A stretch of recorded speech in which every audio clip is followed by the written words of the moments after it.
O Senhor esteja convosco. Ele está no meio de nós. Proclamação do Evangelho de Jesus Cristo segundo Marcos. Glória a vós, Senhor. Naquele tempo, Jesus e seus discípulos chegaram à outra margem do mar, na região dos Gerazenos.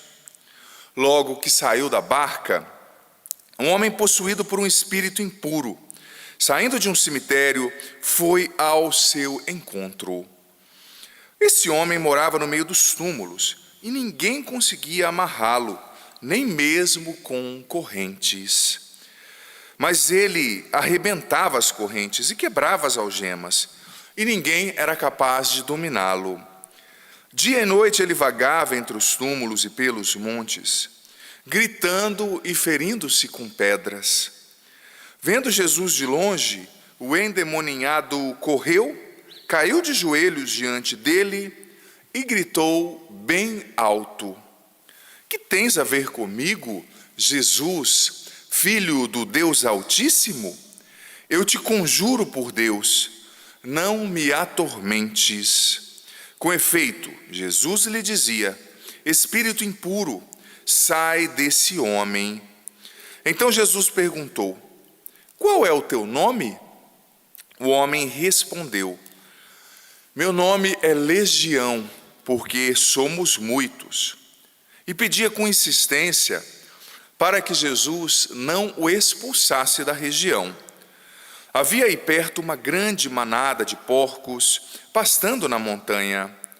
O espírito impuro suplicou então: Manda-nos para os porcos, para que entremos neles. Jesus permitiu. Os espíritos impuros saíram do homem e entraram nos porcos. E toda a manada, mais ou menos uns 2.000 porcos, atirou-se monte abaixo para dentro do mar, onde se afogou. Os homens que guardavam os porcos saíram correndo e espalharam a notícia na cidade e nos campos. E as pessoas foram ver o que tinha acontecido e foram até Jesus. E viram o endemoniado sentado, vestido e no seu perfeito juízo, aquele mesmo que antes estava possuído por uma legião. E ficaram com muito medo. Os que tinham presenciado o fato explicaram-lhes o que havia acontecido com o endemoniado e com os porcos. Então começaram a pedir que Jesus fosse embora da região deles. Enquanto Jesus entrava de novo na barca, o homem que tinha sido endemoniado pediu-lhe que o deixasse ficar com ele. Jesus, porém, não permitiu. Entretanto lhe disse: Vai para casa, para junto dos teus, e anuncia-lhes tudo o que o Senhor, em sua misericórdia, fez por ti. O homem foi embora e começou a pregar na Decápole tudo o que Jesus tinha feito por ele, e todos ficaram admirados. Palavra da salvação. Glória a vós, Senhor. Que pelas palavras do Santo Evangelho sejam perdoados os nossos pecados. Amém. Te peço, Senhor, nessa manhã, liberta-nos, Jesus, em teu nome, de todo mal, de toda impureza, de toda contaminação, Senhor, que não nos deixa ouvir tua palavra, entender tua palavra, guardar tua palavra no coração. Jesus, faz de nós cada vez mais ouvintes atentos, que se aprofundam no teu ensinamento e que querem viver uma autêntica conversão. Rogai por nós, Santa Mãe de Deus, para que sejamos dignos das promessas de Cristo. Amém. Querido filho, querida filha, você aqui no santuário, você nos acompanhando em casa, né? Muita gente nos acompanhando em casa, e mais uma vez o santuário fechado por essa questão própria exigida pelas autoridades civis, não é?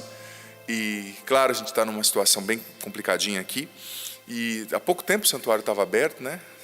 E é interessante, mas mesmo o santuário aberto, numa situação difícil, às vezes acabava a missa, estava cheio de gente ali atrás, né? A gente tinha que ficar falando: gente, não fica.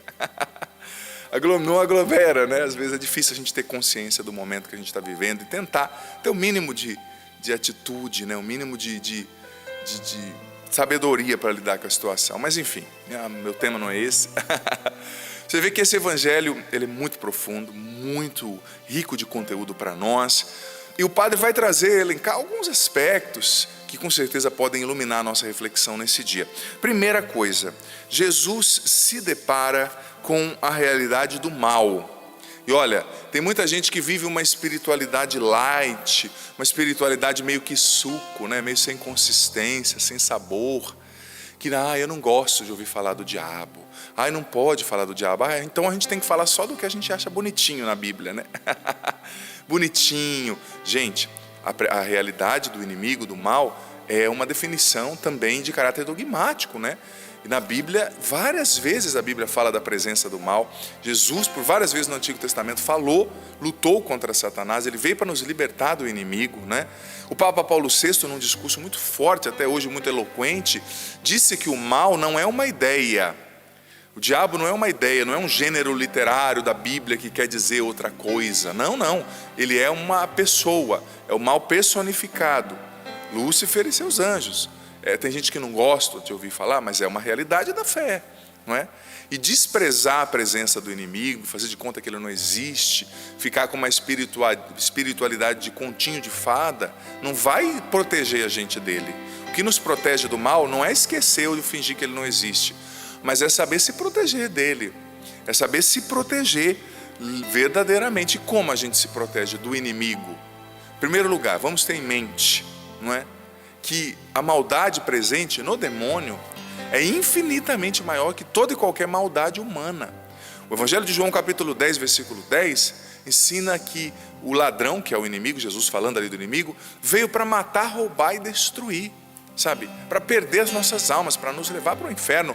Eu sei que, mais uma vez eu digo, tem muita gente que não gosta, mas gente, não gostar não vai te preservar dele, não vai anular algo que Jesus veio trazer. Ou a gente é cristão ou a gente não é, né?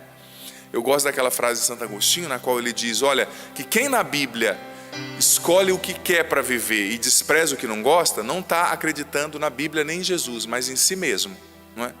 Ou a gente assume a integralidade da revelação, ou a gente não é cristão, né? Só que hoje tudo é muito light, né? Tudo é muito, machuca muito, tudo tem que ser muito floreado, mas tem coisas que Jesus não floreia, não. É o preto no branco, né? É direto. Não por mal, filho amado, filha querida, é porque Ele nos ama e quer nos conduzir na verdade que liberta, né? Então, como nos proteger do inimigo? Em primeiro lugar, vivendo uma vida na palavra, em obediência à palavra, na leitura da palavra, que é um livro vivo, que é Deus falando conosco, que nos levanta, que nos liberta. Olha, você que está hoje desanimado, desanimada, você que está hoje triste, porque as batalhas que você tem vivido têm sido tão intensas e parece que não há um minuto de trégua. Você se sentindo desanimado, frustrada, frustrado, triste porque perdeu o filho, perdeu o pai, perdeu a mãe. Eu respeito o teu sofrimento, filho amado, filha querida, mas eu digo para você, deixe-se consolar pela palavra de Deus, busque resposta na palavra de Deus, viva na palavra, porque você vai ver que a palavra ela é tão forte que existem momentos nos quais a gente está caído, a gente está lá embaixo, mas a gente ouve a palavra de Deus e aquilo nos levanta, aquilo nos dá um ânimo, aquilo nos cura de dentro para fora, sabe? Aquilo divide o bem e o mal dentro de nós. São Paulo disse na carta a Timóteo que a palavra existe para dividir o bem, o mal, as articulações. Então, viva na palavra, é uma maneira de se proteger do inimigo, mas também viva os sacramentos, a importância de viver os sacramentos. Confessar, o que quebra as correntes do inimigo, do pecado que nos prendem, é a confissão. Fazer uma confissão bem feita. Ai, padre, eu tenho vergonha de confessar. Gente, isso é algo muito sério. Uma confissão bem feita pode nos tirar de uma situação de perdição e nos colocar no caminho da salvação, na graça de Deus. O que você prefere, né? Eu tenho vergonha. Eu prefiro ir para o céu sem vergonha, tendo confessado, do que perder a salvação e ir para o inferno com vergonha, né? Desculpa a analogia, a dureza, mas é real. A gente não tem que ter vergonha. A confissão, as comunhões, sabe? A vivência dos sacramentos que a gente recebeu, você que é casado, eu sacerdote, a fidelidade aos sacramentos que Deus nos deu, isso nos protege. Porque Porque o inimigo é um cachorro amarrado. Ele nos morde se nós chegarmos até onde a corrente dele alcança, né? Mas a gente precisa se proteger. E, gente, vamos parar com essa espiritualidade light que muitas vezes a gente vê por aí. Não. O que a Bíblia diz. O que é verdade é verdade. As realidades espirituais existem. Claro, a gente não vai idolatrar isso, não vai ver o inimigo em tudo, né? Que é um outro extremo que às vezes eu vejo acontecendo. Pessoas, tipo assim, a pessoa tem um transtorno mental, tem um transtorno associado à ansiedade, ao medo, e tudo é o diabo. Não, não é, nem tudo, mas que ele existe, existe, como nos disse o Papa Paulo VI, não é? E outra coisa que me chama a atenção nesse evangelho foi perceber outros dois aspectos. O diabo ali, a legião, pediu para que Jesus os expulsasse, os enviasse para aqueles porcos, e os porcos, aquela manada se precipitou ali no mar. E depois o povo da Decápolis, quer dizer, 10, né? 10 cidades ali, povoadas por pagãos, ali pertinho de Jerusalém, de Israel, né? Na época. E o povo daquela cidade, ao ver aquela libertação, ao ver que os demônios tinham ido para os porcos e os porcos morrido ali no mar, eles pediram para Jesus ir embora. Olha que interessante. E ao mesmo tempo que sádico, né? Porque todos os lugares nos quais Jesus estava, as pessoas pediam: fica aqui, Senhor, não vai embora não, dorme aqui, nós queremos o Senhor conosco. Mas ali eles pediram para Jesus ir embora. Dentre as muitas outras razões que eu, como sacerdote, homiliasta, pregador aqui nessa manhã, poderia conjecturar, eu quero conjecturar uma que muitos estudiosos dessa passagem, até historiadores, elencaram, que aquele povo pediu para Jesus ir embora. Sabe por quê? Porque Jesus mexeu no bolso daquele povo. Mandando embora os porcos, uma das principais atividades ali daquele povo era a venda de porcos. Então ele tirou o dinheiro daquelas pessoas. Por quê? Porque os porcos morreram, porcos que iam ser vendidos, né? Os judeus não comiam porcos, mas ali, como eles eram pagãos, eles comiam. Era atividade que movimentava o mercado ali da região. E isso traz como pano de fundo uma mentalidade que, em nome do interesse econômico, em nome do dinheiro, em nome do ganho, instrumentaliza o ser humano. Ou seja, não era importante a libertação daquele homem que por anos vivia pior que um bicho, no lugar da morte, que é o cemitério, se ferindo com pedras, possuído, numa situação de morte. Não importava aquele homem liberto, importava porque mexeu no meu bolso. Tem gente que é assim, mexeu no bolso, a pessoa vira um bicho. Não tem, é a escravidão do dinheiro, né, do capital. A pessoa não tem generosidade, ou a generosidade dela é tão restrita para ajudar a igreja, para ajudar uma obra de caridade, para ajudar uma pessoa que precisa. É uma generosidade tão restrita que a hora que mexe no dinheiro parece que a pessoa vira um bicho. Claro, a gente precisa ser sábio para administrar o que a gente tem, não podemos ficar gastando desordenadamente, mas, gente, não podemos ficar pegados ao dinheiro. Olha, em nome daquilo, daquele prejuízo ali, ninguém olhou para o homem que tinha sido liberto. O ser humano é um instrumentinho para ganhar, o dinheiro é o que importa. É a lógica invertida. Eu dizia aqui na semana passada, a gente ama as coisas e usa as pessoas. As pessoas são instrumentalizadas, não é? Eu me recordo, por exemplo, quando eu morava em São Paulo, gente, tem uma população de rua em São Paulo. Algumas estatísticas falam que são 70 mil pessoas na rua morando em São Paulo, mas quem morou lá, como eu, sabe que é muito mais. E eu fiquei admirado. O primeiro ano que eu morei lá, né, era ano de propaganda eleitoral gratuita, política. E eu ouvi vários candidatos falando: eu prometo trazer empresas para São Paulo, eu prometo trazer benefício financeiro, eu prometo aumentar os empregos, eu prometo um monte de coisa. Mas ninguém sequer citou que poderia resolver o problema da população de rua. Eu sei que é muito complexo, eu sei que existem muitas variantes ali para se resolver um problema complexo como esse, mas não tem vontade política, sequer cita. Sabe? Ou seja, não, aquilo ali, eles são invisíveis. Deixa o ser humano ali comendo lixo, morrendo na rua ali, bebendo a água do rio Tietê. Eles são invisíveis. A gente quer saber do dinheiro para a cidade. Eu fiquei chocado, porque tipo assim, nenhum candidato sequer citou um projeto para ajudar a população de rua. Por quê? Porque o ser humano, infelizmente, no nosso tempo, falta vontade política para ajudar essas pessoas. Muitas vezes a gente vê as pessoas como fonte de lucro, e quando elas não nos dão lucro, a gente descarta. Gente, essa mentalidade é diabólica, e a gente precisa lutar contra isso. Sobretudo eu e você que participamos da igreja. Nós não podemos usar as pessoas em nome de interesse, ainda que o interesse não seja financeiro, né? Econômico. O ser humano é a coroa da criação. Às vezes a gente se preocupa com tanta coisa, Muitos movimentos bonitos, por exemplo, para cuidar dos pets nas ruas. Bonito, eu hiper encorajo. Mas e o ser humano que está lá, né? A gente precisa cobrar os nossos governantes. Mas mexeu com os porcos, vai embora Jesus. Quantas vezes eu e você mandamos Jesus embora da nossa vida também? Porque Ele quer mexer nos nossos apegos. Apego ao dinheiro, apego ao sexo desregrado, apego às mágoas do passado. A gente deixa Jesus entrar até um cômodo ali dentro da gente, né? A gente deixa Ele parado na sala de estar do nosso coração. A hora que Ele quer entrar na despensa, onde tem as bugigangas guardadas, né? Não, Jesus, fica aí. A gente pede para Ele ir embora, como esse homem, como aquela população, melhor dizendo, ali da Decápole, né? Mas é preciso deixar Jesus entrar, porque onde Ele entra, Ele faz uma revolução. A revolução Jesus, a revolução dos valores, a revolução das prioridades. É importante sim ter dinheiro e ganhar dinheiro, claro que é, mas não pode ser a primeira prioridade da sua vida, porque caixão não tem gaveta, você não vai levar nada do que você construir aqui.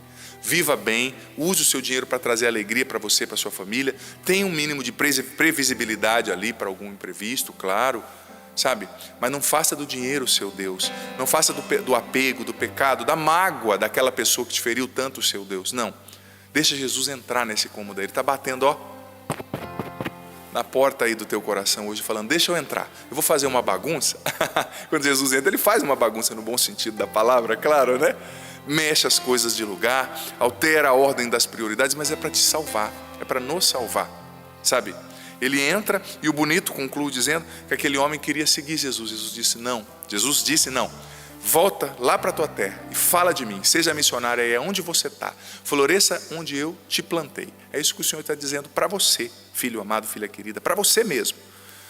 Calma o teu coração, deixa eu entrar em cada cômodo da sua alma e floresça onde eu te plantei. Seja missionário na tua casa, nessa oficina, nessa padaria que você trabalha, aonde você está, é aí que eu te quero falando de mim. Senhor Jesus, eu te peço logo nessa manhã, no primeiro dia civil da semana, Jesus, em teu nome, exorciza todo mal em nós, Jesus. Liberta-nos da mesquinhez, liberta-nos do apego, liberta-nos da impureza, das mágoas, do apego ao orgulho, às nossas próprias ideias. Muitas vezes achamos que sabemos mais que o Senhor, sabemos mais que a Bíblia. Liberta-nos, Senhor, do apego a uma materialidade excessiva na nossa fé, que nós vivamos também a fé na dimensão espiritual. Liberta-nos, Senhor, de tudo que nos prende à ação do mal. E derrama sobre nós, Jesus, nessa manhã o Teu Espírito, nos batizando, nos enchendo, nos dando sabedoria, nos revelando a verdade de Deus. Vem, Espírito Santo, nos enche, nos batiza agora e nos faz compreender tudo que ouvimos aqui. Em nome do Pai, do Filho, do Espírito Santo. Amém.